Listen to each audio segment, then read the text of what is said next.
Adigwe was still in a world of reminiscence. The way she got to know Williams came to the fore. It was at Government College Ituku, and on the occasion of inter-house sports competition, she was to run the last leg of the invitation relay. Adigwe recalled that the young man was carried away by the hairs on her body, her athletic frame, and her total appearance as an athlete. The young man was the fellow who attempted to take her to the third track principally to have a feeling of her hair on her arms. He was one of the officials of the day.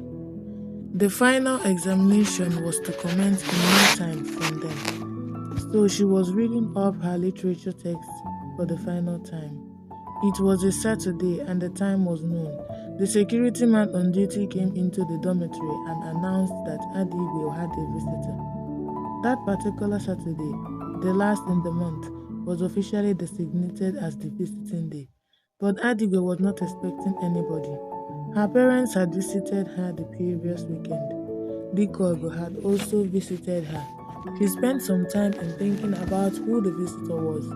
The more she thought about it, the less she realized anything. She decided not to go, but the security man was waiting to go along with her, as the regulations stipulated. Sir, Adigwe said, I'm not expecting any visitor today. I'm reading the text, The Merchants of Venice, and my schedule is that I must finish it today.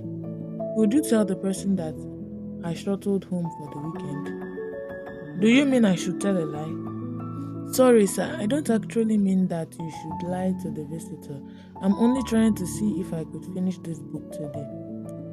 You may like to be conscious of the time with your visitor and come back to your studies.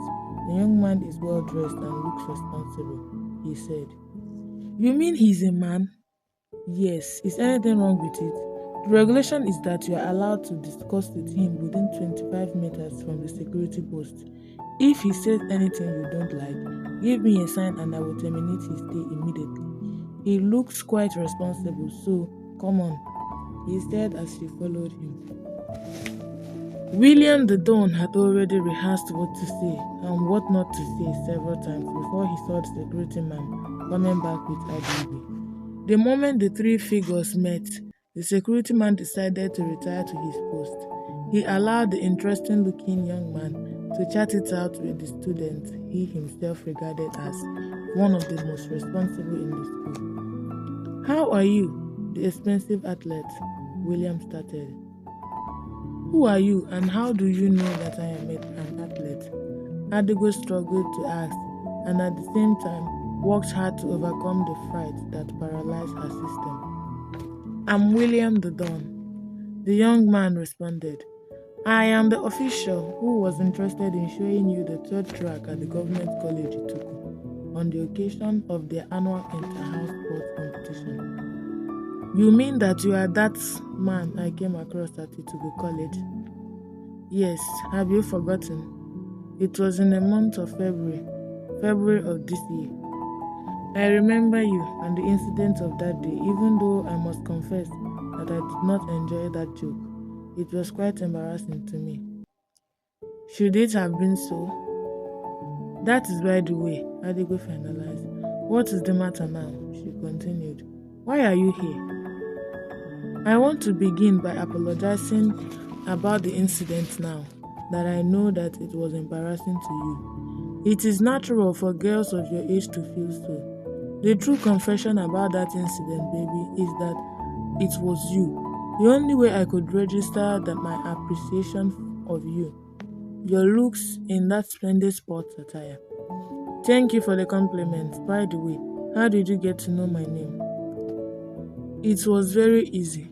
Have you forgotten that I was one of the officials of the day? And as one of it was very easy for me to skim through the records.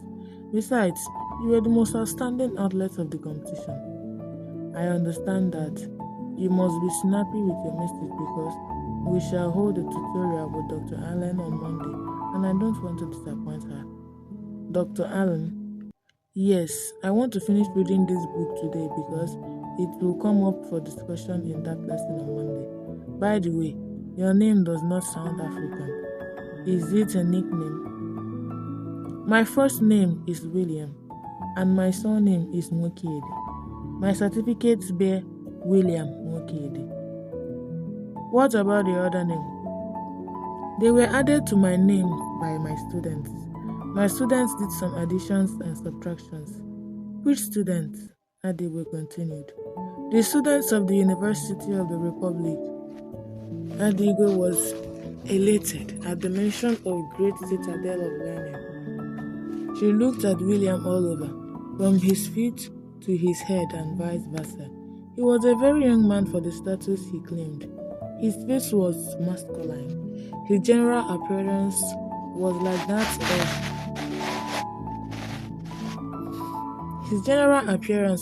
that but on a closer observation, one would appreciate the youth in him. So you are a lecturer at this age?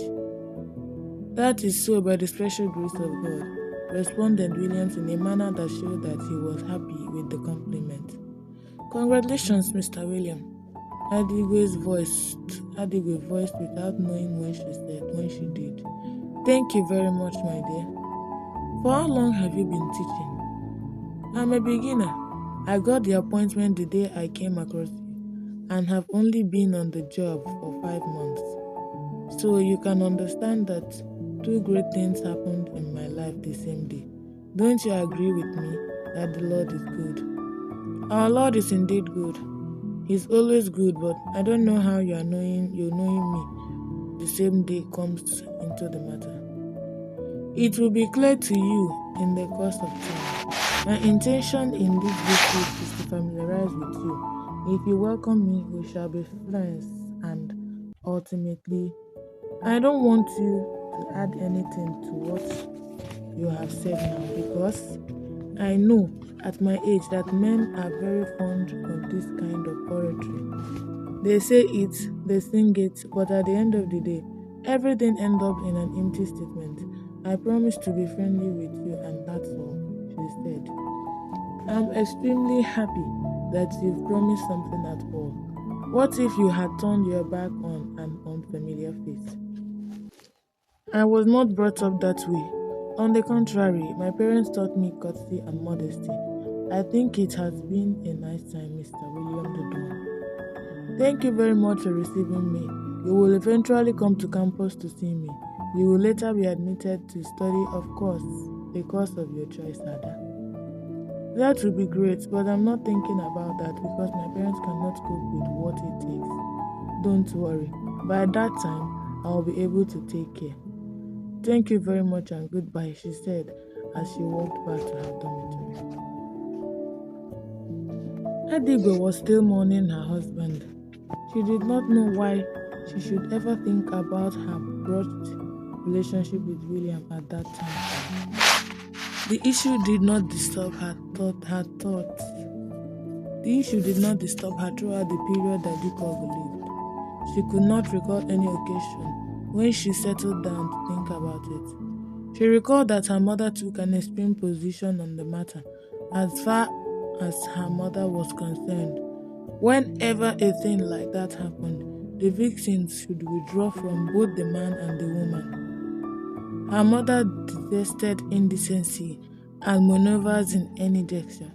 In her thinking, both William and Enema were dishonest persons from whom she should withdraw completely. Before then, her mother had made 1 or 2 negative comments about Enema, and when the issue with William came up, she affirmed her position about her. She said boldly on that occasion that Enema looked very much like someone who would end up disappointing or being disappointed by her husband. Her mother dismissed William as an irresponsible person, his status as a university teacher notwithstanding. Adigwe herself was disappointed in him, but her friend and some people who knew William well advised that she should not collapse the relationship because of the incident.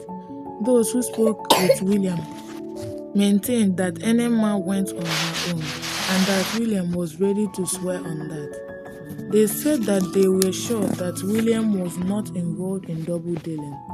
They also added that William was a character. as a character was always ready to take corrections.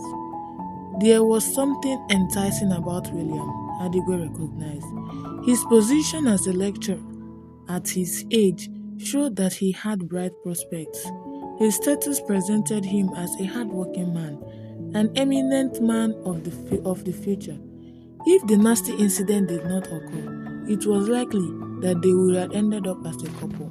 That would have been the surest opportunity for university education. But whatever the prospects were, she knew that her mother had the last say on the matter, and that there was no way she could be persuaded to change her mind on the matter. Adigwe had been playing the role of an elder sister to Enema, even though the two of them were born the same day. She recalled that she had forgiven her friend of some misdeeds in the past, a number of them serious enough to have torn their relationship apart. She had also had the need to consider